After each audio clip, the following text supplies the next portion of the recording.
friends, and welcome to Conversations with Consequences, where we are changing the culture one conversation at a time. We are the radio show and podcast of the Catholic Association. We address the issues that interest you, puzzle you, inflame you in the hope that we can bring some clarity, even to the darkest corners. You can listen to Conversations with Consequences on the EWTN Global Catholic Radio Network, Saturday mornings at 7 a.m. Eastern Time, or you can catch the encore at 5 p.m. We are also on SiriusXM Channel 130. Our radio show is always a podcast. Go to thecatholicassociation.org/podcasts or directly to wherever you listen to your podcasts. I'm your hostess, Dr. Gracie Christie. Later on in the hour, we'll be talking to the famous Dr. Scott Hahn. He has a new book out called The Decline and Fall of Sacred Scripture, How the Bible Became a Secular Book. But before that, we invited the Vice President of the Religious Freedom Institute, a good friend of ours, Eric Patterson, to come and talk to us about what's going on in Afghanistan from the religious freedom perspective. Welcome back to the show, Eric. Thank you, Gracie. Thanks for having me. Eric, so all these terrible developments in Afghanistan just happened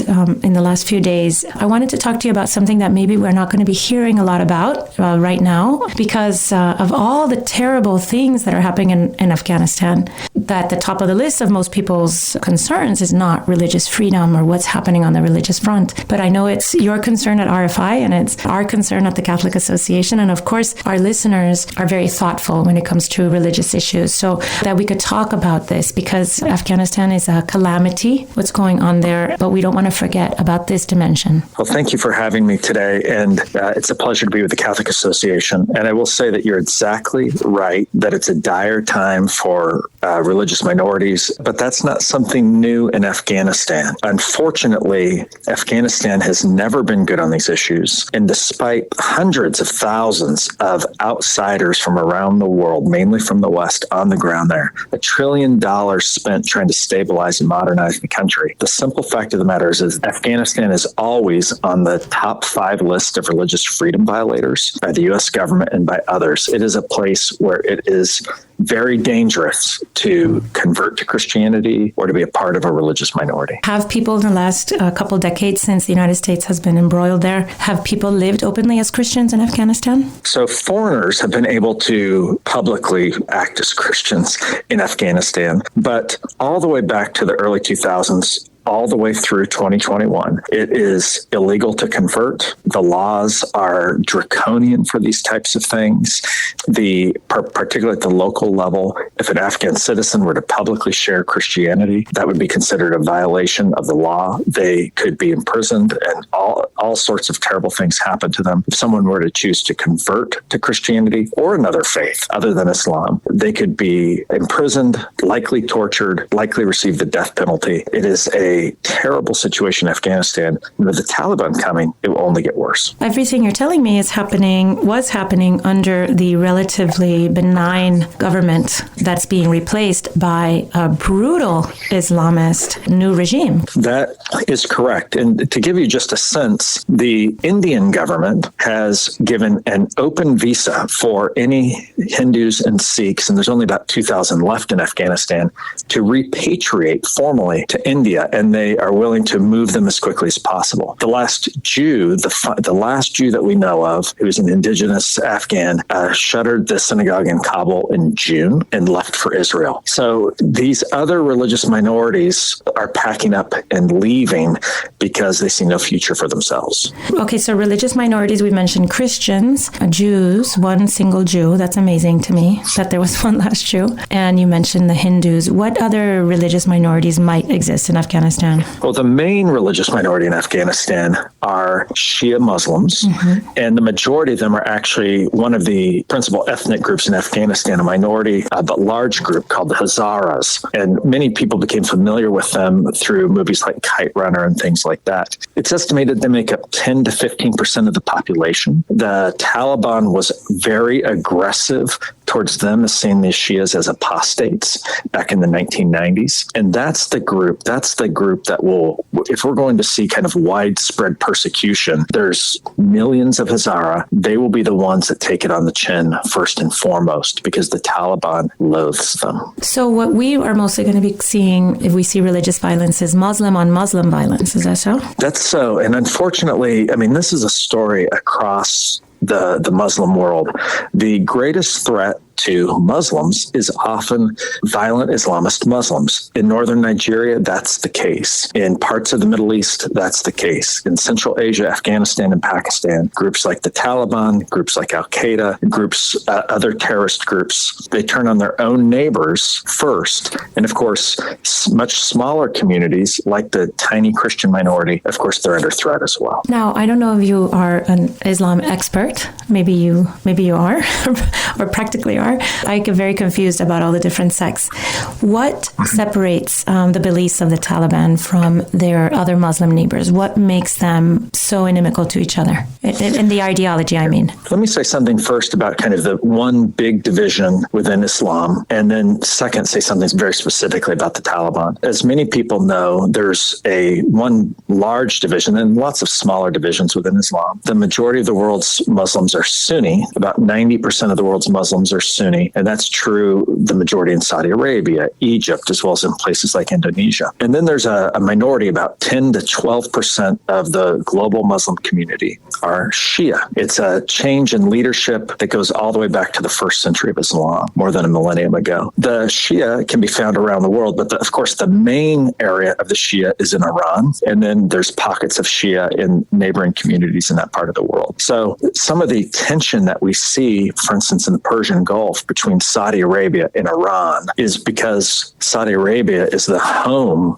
of Sunni Islam and Iran is the home of Shia Islam. And these divisions go way back. Iraq was fractured because a part of its population was Sunni and a part of it was Shia, hence the religious warfare there. Now, the Taliban in specific is a homegrown group. And the Taliban was a response to all of the corruption and lawlessness that was going on in Afghanistan in the 1990s. And they imposed, we can talk more about their roots if you'd like, but what they did was they imposed a draconian form of law and order based on their understanding of the early centuries of Islam. They imposed it on their neighbors to fight the corruption, the violence, and things that was a part of Afghan society in the 1990s.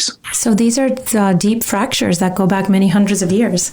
And can you tell me more or less, or in a very basic way, what do they disagree on? Well, it's that fundamental difference had to do with the succession after the Prophet Muhammad. And should that succession be essentially an election, a consensual decision about who the next leaders would be? This was shortly after Muhammad's death, or should that succession be through the lineage of the Prophet Muhammad? Who would be the leaders in Islam? And essentially there was a fracture over that. It was a leadership decision. But over the years, there have been, you give it 1,000 years, and you do get changes, some theological differences that are significant between the two. But that also gets tied up in region and different ethnicities, different parts of the world and stuff. But that it goes back to a leadership crisis shortly after the death of Muhammad. So the Taliban are famous for the brutal way that they adhere and make others adhere to this very strict form of Islam. Are they the strictest or most brutal sect of those we know? The Taliban was brutal, and they've shown themselves to be tenacious fighters as well. They have been among the more brutal groups. I'd say that certainly there's an entire another step with a group like ISIS that took gratuitous violence, put it on television in ways that they're trying to shock people. Videotaping crucifixions, videotaping beheadings and things. So ISIS took it to a whole nother step. I think taking a step back to Afghanistan's Taliban, again, in the 1990s when they started to take over large parts of Afghanistan, they looked at literal texts and their understandings of those early centuries of kind of harsh frontier justice in Islam. And they said, okay, we are going to cut off a hand for stealing. We are going to make women be covered with the burqa from head to foot. We are going to impose the laws and the regulations as we understand them from that time, back in that time period. And it was a very, very, very severe form of their understanding of justice. Brutal. So as the Afghanis are facing the Taliban retaking over their country, it's not just the religious minorities who are afraid, but anyone who has been living in a more Western, Occidental way, correct? That is correct. An average citizen, including many families, I think, who would be involved with the Taliban and who would think that they're theologically right. Nonetheless, most people want basic security in their community. They want basic services, and they want to be able to live their lives as they understand it under the dictates of their faith. And millions of Afghans have been able to do that in a more modernized construct that faces westward. And the Taliban, at least for women and at least for minorities and for some youth, for people with questions or doubts in their faith, there's tens of millions of Afghans who they look at the Taliban and say, they represent things that make me a second-class citizen, that don't respect my rights under the law. I'm not seen as an equal citizen to them. I'm seen as some sort of second-class or third-class citizen. And so all of those people right now are wondering, what is my future? I know what the Taliban used to be like. I know what it's like in the villages that they've controlled that have been heavy-handed. What does the future look like? And it does not look good. If you're just joining us, you're listening to Conversations with Consequences. I'm your hostess, Dr. Gracie Christie, and we're really happy to have Eric Patterson. He's the Vice President of the Religious Freedom Institute to give us some important background and information on issues of religious freedom in Afghanistan, the crisis that is unfolding as we speak. Eric, I read that when the Taliban moved into Kabul, one of the first things they did was to paint out ads for women's beauty products, for instance. And I'm trying to picture them, but I imagine it's the kind of thing we have here. No, a woman pouting with her lipstick, maybe. I was thinking about that and how they're going to reject anything that the West has been trying to convince Afghanis is positive about our culture. And I was thinking of another image. Just last June, the American embassy in Afghanistan put up a gay pride flag. I was wondering what you think about so many years spent in Afghanistan. Have we been able to work with them as far as helping them understand religious liberty and how it benefits everyone from that sort of that Judeo-Christian perspective that we bring to the issue? Well, that's a loaded set of questions in terms of just how much significance there is. I would say this. First of all, one element of practical religious liberty is demonstrating respect for the religious values of those even who you disagree with.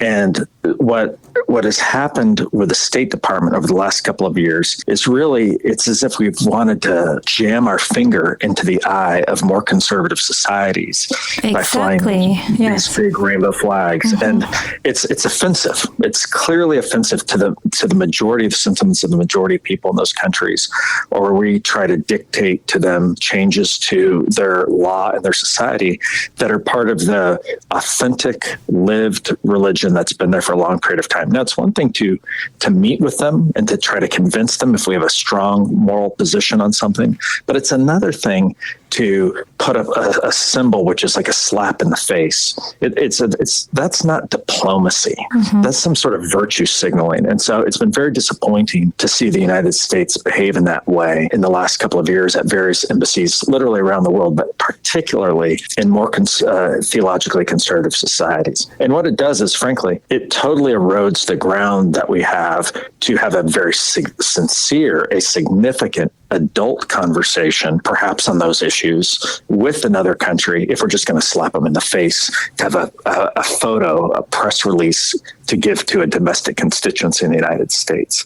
So we didn't behave very responsibly when we did that. Yeah, thank you for expressing that so well. It's what I felt when I saw those photos, and I've seen the photos resurface now with what's going on in Afghanistan, and it does seem to me a huge lack of respect.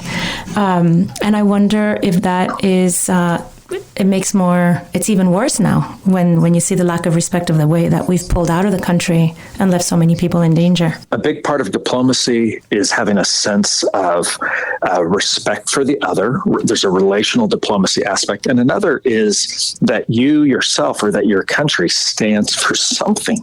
Mm-hmm. And I think that what has been very difficult for the people on the ground to understand is a sense of America had a huge commitment. America did spend all this money, but it looks to them as if we abandoned our friends very, very quickly and we're only out to save our own necks. And what was very telling to me, as you know, yesterday, President Biden kind of came out of his retreat at Camp David, where he's been for days without saying anything about what was going on in Afghanistan. Came out yesterday and he gave a speech, which I think had many realistic and good points in it. But what struck me is that the president did not say something directly to the Taliban. He did not say something like this. And I'm telling you that if a threat ever comes out of there again directed at the United States, we're going to bring the fire. Or, something like that. A very, very strong statement about the national security interests of the United States. And second, he didn't say something to them about the human rights and ideals, including about religious freedom. Something like, we're not just going to be watching you, which he said on human rights, but we will take every step to isolate you, to cut off your economic power, your trade, if you do not treat your fellow citizens right under the rule of law. There was none of that type of language. It was a bit disappointing, and I think it sent a signal to the average Afghans: you are on your own. Oh, that's a very sad statement. You're on your own. Well, the images coming out of Afghanistan are devastating to watch. The people clinging to the jet planes as they take off and falling from the sky. I mean, I've hardly ever seen anything so tragic as that desperation. Yeah, I would agree with you. And I think the kind of the shred of hope is the Afghan Taliban, not the Pakistani Taliban, but the Afghan Taliban. Those people, many of them have their own kind of religiously informed and historically and culturally formed as Pashtuns love of their place. And perhaps many of them will, this is a hope. I mean, I think we're all reeling because we know how bad the Taliban was before and all the terrible behavior. I think that there's our only hope at this point in time is that out of both pragmatism and wanting to have as much stability as they can going forward and to be quickly accepted and not have a civil war, that they'll behave well towards their own people. That's probably the best hope that we can have. Well, that's definitely something we can pray for them. Do you think a new migrant crisis is in the offing? Do you think there are going to be lots of Afghanis heading for the borders and many of those religious minorities included? Yes, absolutely. We will see a migration crisis if people can get out. The difference between, say, the failed Obama strategy towards Libya, which resulted in the downfall of that country, or the Iraq-Syria situation, the difference in each of those cases is that it was actually quite, it was quite easy for people to either get on a boat or to walk to the borders of Europe. Afghanistan is landlocked. Mm-hmm. It's in an inhospitable place. There's already over 2.5 million refugees, as I understand it, in Pakistan that have been in the camps for decades in some cases. There's over 1 million refugees, if I understand right, in Iran. Those are the places to go. I think we're going to see hundreds of thousands, if not millions, walk, but there's not an easy access point to get someplace else. Another thing I've read that has worried me, and this also has a religious freedom component. Every time we talk about China, we have to think about that. Is that China is eyeing Afghanistan as a way to increase its domination, of that region. It's just waiting its chance to move in there and make common cause with the Taliban. Do you think that's a possibility? And what can the United States, if anything, do about that and its religious liberty implications? Yeah, I do think that's quite clear. The Chinese have been buying up mineral rights in Afghanistan for some time. And I think that one of the reasons that the Taliban is quite emboldened right now is because what we didn't realize, although we should have, this would be a true intel failure, is that the Taliban has been cutting side deals with China, with Russia, and with others to prepare them for this moment. Today, the Russian embassy did not flee Kabul. They all are at work today. And the Russian ambassador met with senior Taliban leaders earlier today, and they issued a joint statement there's a good relationship between Moscow and the Taliban. Amazing. And we accept the situation, et cetera, et cetera, et cetera. They just had a major delegation meeting with the Chinese, I think actually in China. So the Taliban has been playing a very smart, sophisticated game, both in the negotiations that they had with us in Doha over the last 3 years, as well as going to foreign countries. In other words, saying it's just a matter of time. And when we take over, we're guaranteeing you can have this mineral access, et cetera, et cetera, et cetera. I think that has been going on. And I'm speaking just from the news, from what I'm picking up in the news. That has put the Taliban in the position to be ready to kind of keep the economy going, allow access to the mining, et cetera, and not be so worried about what people in the West think. We're talking to our good friend Eric Patterson, Vice President of the Religious Freedom Institute. Eric, thank you so much for catching us up on all that on Afghanistan and really telling us so much information that's new to me and filling in all the background so that I can better understand the images that I'm seeing, which again are so shocking. But Eric, what else at the Religious Freedom Institute are you keeping your eye on these days besides the Middle East, or other places in the Middle East, I should say? Well, first, let me just thank you again for having me, and note that one of the things that's so worrying about the Russia, China, Afghanistan, et cetera, is you see a set of countries developing who are bad on religious freedom at home, yes, and kind of creating a secondary universe within international life of authoritarian regimes who scratch each other's backs, engage in trade, et cetera, outside of the existing structures of law, diplomacy, and human rights. And Russia, China, mineral rights from Afghanistan, other places, as they do that, what it does is it erodes international norms, especially on religious freedom. Now, other places that we're watching right now include Nigeria, where there's the ongoing violence in the north with Boko Haram and Islamic State, as well as which is Muslim on Muslim mainly, but also Muslim and Christian. And then in the middle belt of the country, where more Christians were killed than anywhere else in the world last year, over 4,000 at the hands of so-called Fulani tribesmen. But really, it's religious difference that is the identity marker, where they kill Christians, pastors, seminarians, and the like. So Nigeria. Second place that we're watching right now, of course, is China itself and its treatment of its Uyghur minority, but also its treatment of Christians and other religious minorities. That's a place where, according to various statistics in the Australian government, there's well over 300 of these concentration camps where the Uyghurs are quartered. So and of course, we know it's systematic rape, it's systematic enslavement, organ harvesting, the whole thing. Those are two of the worst stories. And I'd say one last one is simply this. COVID-19 is still going. And all around the world, governments have used COVID-19 as a pretext to marginalize minorities, to blame religious minorities as the carriers of this, to scapegoat them, as well as to impose draconian restrictions on houses of worship. Algeria closed its mosques for 6 months, but its churches are still closed after more than a year. And those types of restrictions all around the world, we're calling out every time we see them. Do you find that the Biden administration has been paying enough attention to this since January? It's a very new administration. Now the world seems to be burning up, but do you think they were on a good track? Well, it's a good news, bad news story with the Biden administration. They've seemed to be much more interested in imposing kind of a LGBTQ orthodoxy in foreign policy, including in dozens of executive orders and things, including National Security Directive number 4. One of the earliest things from the Biden administration under the guise of national security was to promote LGBTQ agenda items in our foreign policy.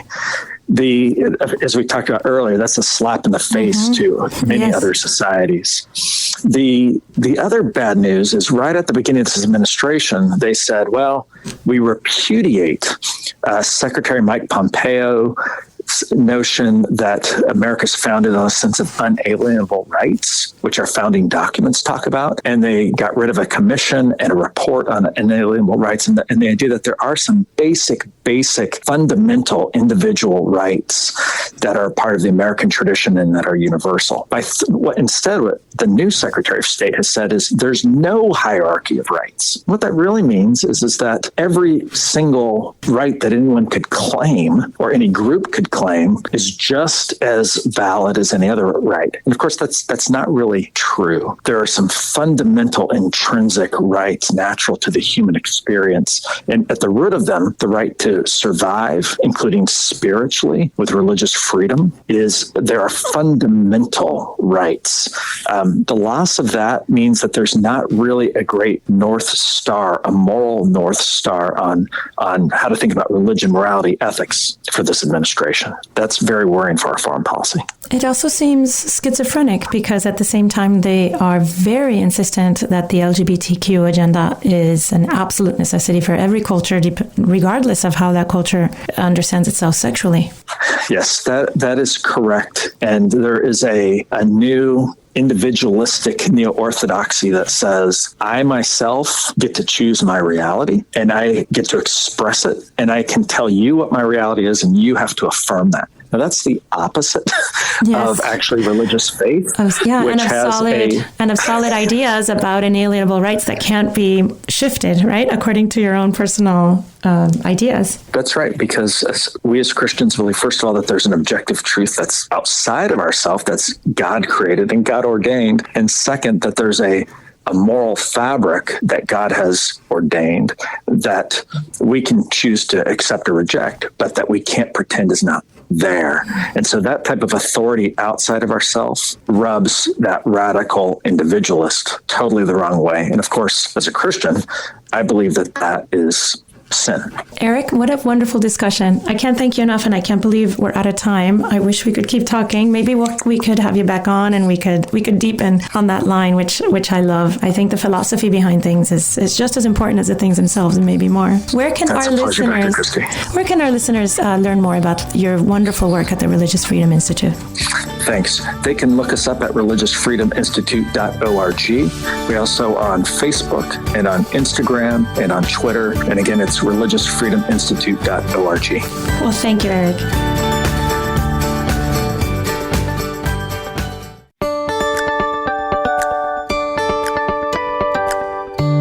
Welcome back to Conversations with Consequences. I'm your hostess, Dr. Gracie Christie, and now we have Dr. Scott Hahn with us. Welcome to the show, Dr. Hahn. It's great to be with you. You know, I'm always so excited when you're on the show because I have so many friends and acquaintances who really have benefited tremendously from your books, from all the things that you do.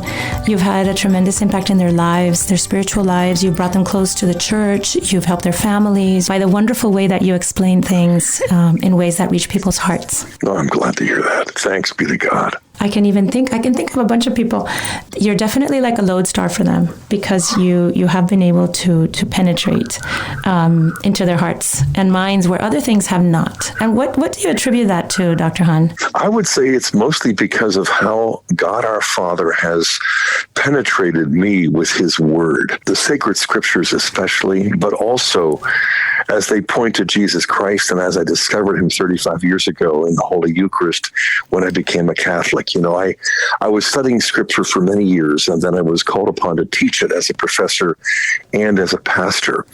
And I remember finding in the early church fathers a way of understanding the word of God that penetrated my heart, not just my head.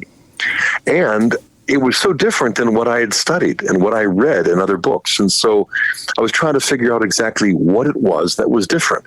And as I began to teach scripture over the years, people would come to me and say, wow, I've never heard it taught that way before. I went to Catholic school. I went to seminary. And I'm like, I know what you mean. I didn't go to Catholic school, but I went to seminary. And it was only in reading the early church fathers that I figured out that the New Testament needs to be read in terms of the Old, and the Old is a story in search of an ending, and the fulfillment is the New. And the new is almost unintelligible apart from the old. And so over the years, it's sort of like two different ways of approaching the same thing. You can approach your bride in terms of studying her x-rays, or you can approach your bride and ask her out on a date, like I did with Kimberly. Tomorrow's our anniversary. Likewise, you could look at stained glass windows from the sidewalk and they're going to look dull and drab, or you can go inside and see the light streaming through them and recognize the beauty of the colors. Well, Scripture is that way. And so for years, I've focused most of my books on explaining how to understand Scripture and how to read it from the heart of the church, from within this perspective of faith. And that's what's so life-transforming to me. And so I'm not surprised that it's life-transforming to other people. But as you asked, so often you get this question, well, why did I not read it that way? Why did I not get taught it that way? And so that's why in the last 10 years, I've been really also shifting my focus in order to show people how the Bible became a secular book for many, many people for the last several centuries. And so, my most recent book, in fact, is The Decline and Fall of Sacred Scripture, or How the Bible Became a Secular Book, how it became desupernaturalized, and how it was reduced to the merely human, not the divine, to the historical past and not to the present, and to academic hypotheses apart from the certainty of faith that it's meant for. And so when you begin to shift from one to the other, you begin to recognize, wow, this is what St. Paul was talking about in 2 Corinthians, that the letter kills, but the Spirit gives life.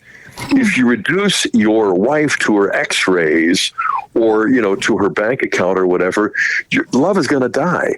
And so Paul was warning against the reduction of the Word of God to the merely human, where you end up not recognizing the divine, the supernatural, the miraculous, and the element of prophecy.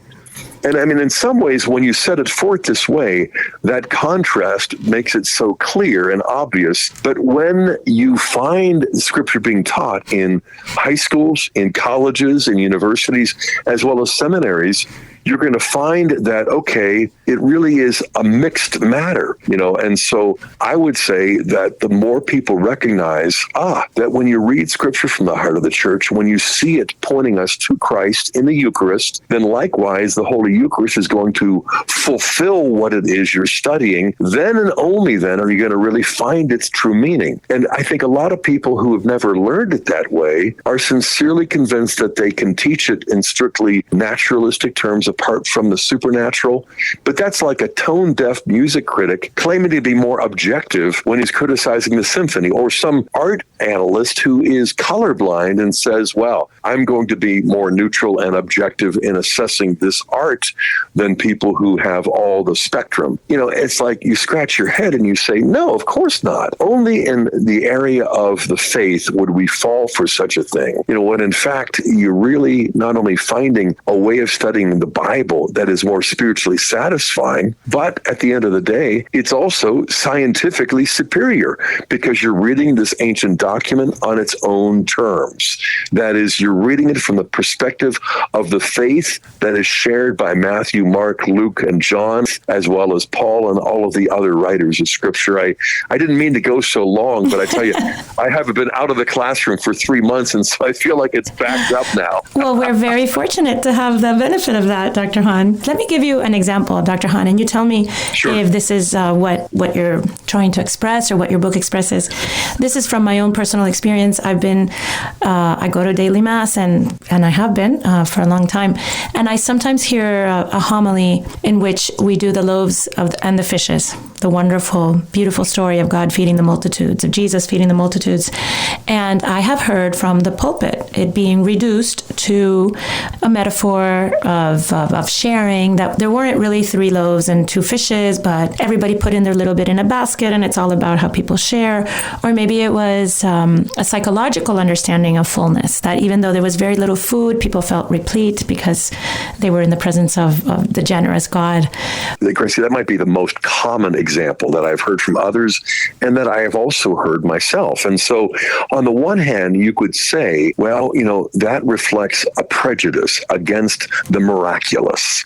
On the other hand, you could say, strictly in literary and scientific terms, Father, is that what the text says? In other words, when you are reading John 6 and you're hearing about the 5 loaves, the 2 fish, the feeding of the 5,000, and the filling of 12 baskets of leftovers, is the author's original intention meant to communicate the generosity of the people who ended up sharing the bread that they were hiding?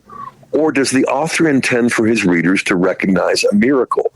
Because ultimately, what is biblical interpretation? The exegesis of Scripture is to look at the meaning of the words and to ascertain their objective sense in terms of what the author intended. And even apart from the Holy Spirit being the principal author, in this case, St. John, the 4th evangelist, is hardly intending to communicate the old children's story of stone soup, where you get them to share when they were reluctant to do so. And so you scratch your head and say, this is not only spiritually barren, but it's scientifically inept, because it isn't interpreting the sense of the text. And so again, I emphasize the fact that this is not just reading Scripture in the tradition, this is also reading the Scriptures in an authentically critical way. So we're not saying let's be uncritical or let's go back to the pre-critical. It's really what Cardinal Ratzinger said back in '88 when he came to New York City and said, it's time for us to recognize how the historical critics have been hypercritical and critical of everything except the limitations of the critical methods.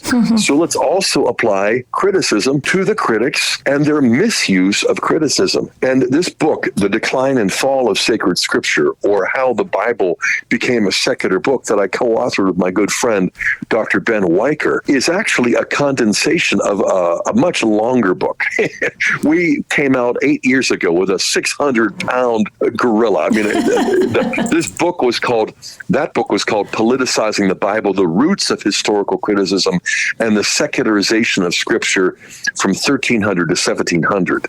And it was so favorably reviewed by academics and scholars around the world that people began to ask us to summarize, to simplify, to give us a kind of abridged version so that ordinary Catholics could see how philosophically and theologically and also politically and scientifically the Bible had been hijacked and really made to say things that it never said, almost like a ventriloquist would take a dummy and act as though, he's throwing his voice into the dummy. And Scripture has become the dummy for a secular ventriloquism for many, many years, and not just our century, but going back 4, 5, 6, 7, or 800 years. And this is what needs to be done. Again, to apply criticism to the critics to show how uncritical they've been in really mangling the meaning of sacred Scripture. If you're just joining us, you're listening to Conversations with Consequences. I'm your hostess, Dr. Gracie Christie, and I'm talking to the famous Dr. Scott Hahn. Dr. Hahn, was all of this secularization of the Scripture, I wondered, did it start or was it put on steroids with the Protestant Reformation, in the sense that the Protestants, they decided there should be no mediating influences between a man and his Bible, that the man should make up his own mind as he reads it? Well, in a way, it does start there. In another way, it starts long before it. And that's why in our book, Luther and the Reformation is really chapter 4, whereas in chapters 1, 2, and 3, we're looking at Marsilius of Padua and William of Ockham. And Ockham was a Franciscan. He was excommunicated, but he was basically weaponizing Scripture to empower the secular authorities over the Pope, over the bishops. And he knew what he was doing. And we also find in John Wycliffe, the century before the Reformation, he's often described as a forerunner of the Reformation. And he was also misreading the Bible on philosophical and especially political terms. At the end of the day, what I would have to say is this. When Luther described himself as an Ockhamist, he was saying that if you read Scripture through the lens of William of Ockham, it's going to lead to sola scriptura, but it's going to also lead to a number of the other errors of the Reformation. If you had someone who was really well-trained philosophically and historically, they could pick up the Bible and, apart from the tradition, avoid the errors of Luther. And so, there's no evidence that Luther was even given a single page of St. Thomas Aquinas ever to read in his formation and preparation to become a priest and a monk and a scholar. And so bad philosophy has a way of distorting our understanding of reality and also distorting our understanding of Scripture. And so I don't want to pin the tail on Luther. I would say Luther was actually pointing to the source of the problem, which came 200 years before him with William of Ockham, of Marsilius of Padua, and especially Niccolo Machiavelli, the great Renaissance historian who was deliberate and very explicit about secularizing politics and reducing power, or reducing all claims to truth to power. And what I think what we'll find is when we study the historical background, we're going to say, wow, if Luther hadn't existed, somebody would have invented him, because those philosophical errors that preceded Martin Luther are bound to have consequences. And it just so happened to fall upon the shoulders of Martin Luther to display them, to manifest the catastrophic results of bad philosophy and bad reading of Scripture. At the end of the day, treasury agents who are taught to detect counterfeit currency are taught to do so by handling real money. Because when you handle real bills, you're going to easily detect the counterfeit. And so the best way to go about this is to read Scripture from the heart of the church. That's what our St. Paul Center has been started for. We're celebrating our 20th anniversary. But this idea of imparting biblical literacy to lay people, biblical fluency for our clergy, and especially training up our priests so that they can read Scripture from the heart of the church and cause people to say, did not our hearts burn within us as he opened up the Scriptures? And that's what we're experiencing more and more. But at the end of the day, you also have to show where the counterfeit comes from. And that's the purpose of this little book, our most recent, The Decline and Fall of Sacred Scripture, or How the Bible Became a Secular Book. So let me see if I understand. The Bible became a secular book through, in one sense, from the rejection of the idea of the supernatural, correct? So That's right. In one way, we want to read it as a set of psychological statements or political statements or ideological statements, and we want to remove all the very well explained miracles that are not. They're not told to us as psychological episodes, but as real episodes. Exactly. That's right. That's one way. Another way is as a historical book, right? This is it's a story of certain things that happened that we can read that way as a fable or a historical fable or a historical myth that tells us something about the people who are writing it, but nothing about what really happened. Am I correct in that? Exactly. I mean, when you look at the Word incarnate in Jesus Christ, his human nature does not in any way exclude his divinity. That is the miracle of the incarnation, that he is fully divine as well as fully human.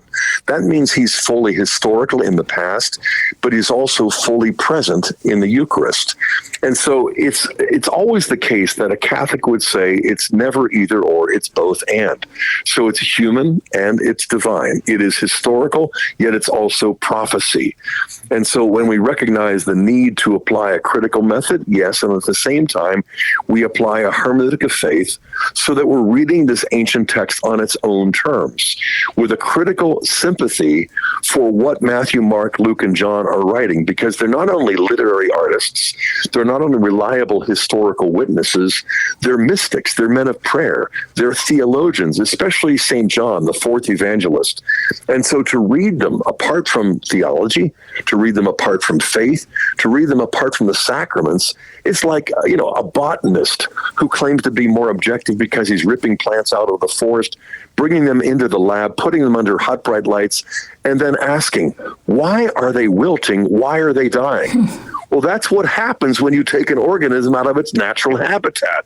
And when you take sacred Scripture out of this sacramental habitat for which it was written, in which it's meant to be read, and by which it's meant to be fulfilled in every Eucharist, it's going to wilt. It's going to die. It's going to produce 40,000 plus Protestant denominations, all of which are founded by men and women who sincerely believe that they're interpreting the Bible better than the people who came before them. But you can be totally sincere and still be sincerely wrong. And I think that's what I discovered after years of study as a Protestant pastor.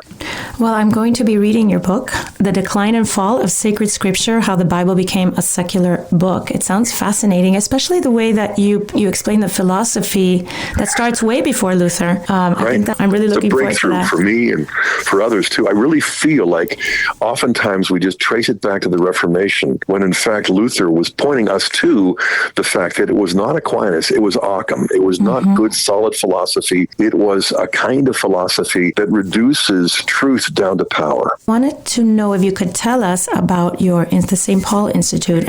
Yeah, the St. Paul Center, as I said, was founded 20 years ago to teach Catholics to read Scripture from the heart of the Church. The thing that I've been focusing on the most lately, since 2005, in fact, is holding retreats and conferences for priests. Each time we find literally hundreds of priests saying, how come I never learned to read the Bible this way? No wonder when I preach it, it doesn't come to life. And so, I had one priest stop me as he was leaving and saying, I've been a priest for 37 years. I went to 36 retreats before this one. This one was better than the other 36 put together. And it's come at a perfect time. And at breakfast, I discovered I'm not alone. Every other one of my brother priests were feeling the same way. That sounds wonderful. So thank you so much, Dr. Hahn, for being with us today. It's a real pleasure and a real honor to have you. Dr. Christie, it's been a privilege for me, a true honor. Thank you for your hospitality. Every morning, the Catholic Association reviews all the latest news and sends our subscribers a carefully curated collection of the most important news of the day. Items are specifically selected for a smart Catholic audience like you. Don't let the world take you by surprise. Subscribe to our daily media roundup at thecatholicassociation.org.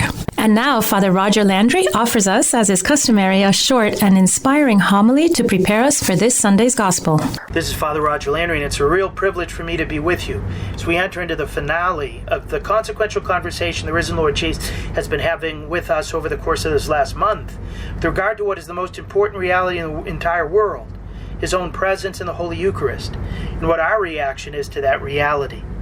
After several weeks of describing that His flesh is real food and His blood real drink, after encouraging us to work not for perishable food, but for the food that endures to eternal life, after describing that this divine gift is far greater and more important for our survival than the manna God used to rain down each day for the Israelites in the desert, we come to the climax, which is just as personal for us as it was for His first listeners. The climax is the choice He wants us to make, the commitment He wants us to give in response to this great divine gift, which is not just to believe His words that He is the true manna, that His body is real food and His blood real drink, and that whoever gnaws on His flesh and drinks His blood as eternal life will be raised on the last day, but to structure our life in accordance with that belief. Jesus is asking us to live a truly Eucharistic life, drawing our life from Him in this supreme gift. He's asking us to make Him the source and summit of our existence, to choose Him who has chosen us, to commit to Him who has made the ultimate commitment to us, to be as faithful to Him as He is faithful to us in the new and eternal covenant sealed in His body and blood. But that's not easy. The Gospel, we read that many of Jesus' disciples who had heard His words said, "This teaching is difficult. Who can accept it?" The disciples weren't strangers to Jesus. There were people who had been amazed and astonished by His teaching over the previous 2 years, who had heard Him preach like no one had ever preached before. These were people who had witnessed Him make blind men see, deaf men hear, cripples walk, lepers restored to the skin of babies, and possessed people exorcised and liberated. These were people who the previous day had just seen Jesus feed a crowd of 5,000 men, 5,000 women, probably 15,000 kids on the starting material of 5 buns and 2 sardines. They were the ones now saying that Jesus was asking too much for them to stomach. We have to admit that they were right about Jesus' teachings being hard. At first glance, they're disgusting. To eat someone's flesh and drink his blood smacks of cannibalism. Moreover, for a Jew who couldn't even touch blood without becoming ritually impure, Jesus was saying that they needed to drink blood, something that seemed straight out of a 20th century sick vampire novel. Even 2,000 years after the Last Supper, when Jesus would show how he would fulfill these words, by totally changing bread and wine into his body, blood, soul, and divinity, this teaching is still hard. It's hard to believe that the creator of the whole world, the miraculous carpenter from Nazareth, is actually hidden under the appearance of simple human food on the altar. That the Eucharist is Jesus Christ, the eternal Son of God. That the Eucharist is not bread or wine, but God. Jesus' teaching is hard. But that shouldn't surprise us. Jesus never pretended his teachings were easy. When he talked about forgiving 70 times, 7 times, when he spoke about cutting off hands or plucking out eyes if they lead us to sin, when he discussed turning the other cheek, denying ourselves, picking up our cross and following him, when he described losing our life in order to save it, when he conversed about loving him more than we love father and mother, brother, sister, child, work, or property, when he remarked about loving others just as he loved us by sacrificing our life for them, all of this is hard. But with regard to disciples, second question, who can accept it? Jesus' answer is one with faith in Jesus. That's what we see in Peter's response when, after Jesus watched most of his disciples abandon him because they didn't want to accept his teaching, and he turned to the 12 apostles and asked poignantly, "Do you also want to leave?" Peter replied, "Lord, to whom shall we go? You have the words of eternal life. We've come to believe and know that you are the Holy One of God." The teaching wasn't any easier for Peter than for the thousands of disciples who had just abandoned Jesus. It would only become fathomable a year later during the next Passover, when Jesus would take bread and wine into his hands and totally change them into himself and say, "This is my body, take and eat, and this is the chalice of my blood, take and drink." But Peter knew that Jesus had the words of eternal life. So because of faith in Jesus, he put his faith in what Jesus was saying. Likewise, we need to have faith in Jesus' words. The great Eucharistic hymn, St. Thomas Aquinas' Adoro te devote, we sing, "I believe whatever the Son of God has said. Nothing is truer than the word of truth." We believe in Jesus' difficult teaching on the Eucharist precisely because we believe in Jesus. And believing in Jesus means basing our entire existence on what Jesus reveals. So the choice comes to us this Sunday, a choice we can't duck, because to try to duck the choice is to choose to deny the Lord. Over the course of the last month, Jesus been preparing us for this moment. He multiplied the loaves and fish not only to show his compassion and power, but to foretell what he has been planning to do with the multiplication of the Eucharist. He told us to labor for this food more than the hardest working parents strive to put food on the table. He told us that he was the true manna that the Father wants to give us to sustain us in the desert of human life. The answer to the prayer he put on our lips, "Give us today our supersubstantial bread, and sir, give us this bread always." Jesus answers that prayer for us every day. But now we have to respond to his personal gift. Jesus wants us to draw our life from him, to live a Eucharistic life, to experience a spousal union with him consummated in the one flesh loving communion that happens on the marriage bed of the altar, when we, as the bride of Christ, take within the body of the bridegroom, become one flesh with him, and are capacitated to bear fruit, to make love with him in all our actions. Are we ready to make that commitment? At the end of this 5-week course, Jesus asks each of us, "Do you also want to leave?" He asks whether we want to live united to him in the Holy Eucharist or live in some other way. He asks whether we will make him in the Eucharist the source and the summit of our life, or whether we'll just try to keep him in the Eucharist as part of our life, and a small part at that, something we do out of duty for an hour or so on Sunday. The response Jesus is hoping is for us to echo St. Peter, "Lord, to whom shall we go? You have the words of eternal life. We've come to believe and are convinced you are the Holy One of God." Peter, James, John, Andrew, and the other disciples except Judas had truly left everything to live with Jesus. They spent every day with Jesus, who taught them, nourished them, and who prepared them to take not just his gospel, but his very presence in the Eucharist to the ends of the earth. Unlike them, we don't have to leave our fishing boats, tax tables, homes, and families in order to be with Jesus.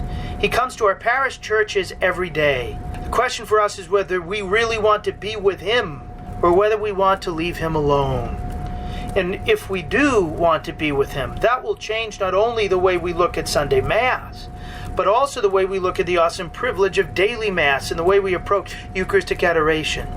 If the Eucharist really is Jesus, and we believe this truth and love the Lord Jesus, then we will soon recognize that there's nothing more we want to do than come to receive him as well as often as we can.